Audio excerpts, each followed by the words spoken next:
సూర్యాపేట జిల్లా సమీక్ష సమావేశంలో సీఎం రేవంత్ రెడ్డి జిల్లాలో జరిగిన పంట ఆస్తి నష్ట వివరాలను అడిగి తెలుసుకున్నారు. సీఎం సాగర్ ఎడమ కాలువ తెగడం వల్ల జరిగిన పంట నష్టంపై ఆరా తీశారు ముఖ్యమంత్రి.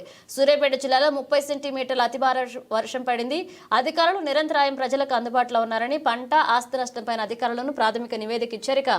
ప్రభుత్వం నిరంతరాయం మంత్రులు, ప్రజాప్రతినిధులను క్షేత్రస్థాయిలో అందుబాటులో ఉంచుతాం. అలాగే ప్రాణ ఆస్తి నష్టం జరగకుండా ప్రజాప్రతినిధులు, అధికారులు జాగ్రత్తలు తీసుకున్నారన్నారు.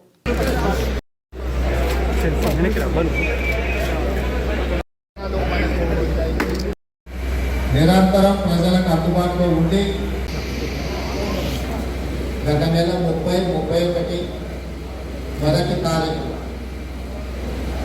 ఈ 3 రోజులు అకాల వర్షాలు,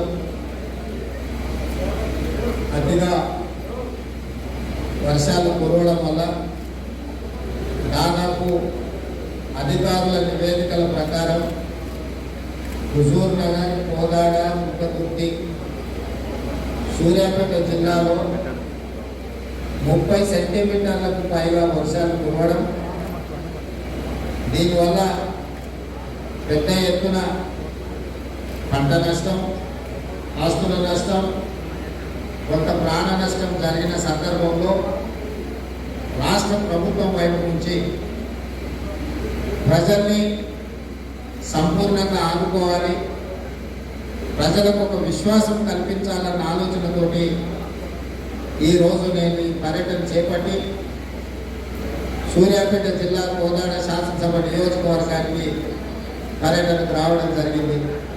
ఇందులో పెద్దలు మంత్రివర్యులు ఉత్తమ్ కుమార్ రెడ్డి గారు, మంత్రివర్యులు కోమటిరెడ్డి వెంకటరెడ్డి గారు, పార్లమెంట్ సభ్యులు నల్గొండ కుందూరు రఘువీర్ రెడ్డి గారు, ఉత్తమ్ పద్మావతి గారు, కోదాడ శాసనసభ్యురాలు మందుల సామ్యల్, ఎంత నష్టం జరగడానికి అవకాశం ఉంది.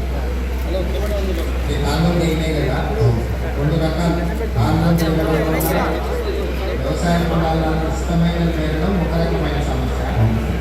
రెండోది తెగడం వల్ల నీళ్ళు లేకుండా ఏమైనా నష్టపోయేది ఏమైనా ఉంటాయి, ఏమైనా ప్రాథమిక అంచనా వస్తుందా?